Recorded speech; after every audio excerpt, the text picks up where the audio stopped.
আমাদের এলাকার বিখ্যাত ভোজন রসিক সৈকতের জন্য এখানে এক হাড়ি রান্না হচ্ছে খাদক আমাদের, আপনারা দেখতে থাকুন। দেখুন আমাদের পেটুক খাদক সৈকত, তো তার মুখেই শুনুন আজকে তার অনুভূতি। কিরে কখন শুরু করব? আমার তো তস হচ্ছে না, এটা তো কিছুই না রে আমার কাছে। আরো নিয়ে আয়, আরো এক বাটি লাগাই দে, আর এক পাল্লা। মন চাল ধোয়া শুরু করে দাও। আরে কি নিয়ে এসছিস এগুলো রে? চাল ধোয়া কিছুই না আমার কাছে। কয়টা মুরগি নিয়ে এসছিস রে?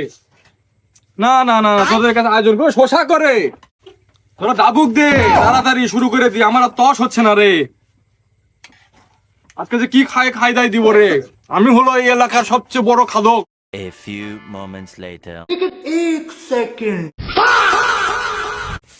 এই এক ধর ধর ধর খাওয়া বেশি গেছে, ধর ধর দেখে। ওই ভাই ত্রিপল্লারে ফোন দেন, কেউ ত্রিপল্লারে ফোন দেন। আস্তে আস্তে আস্তে আস্তে আস্তে।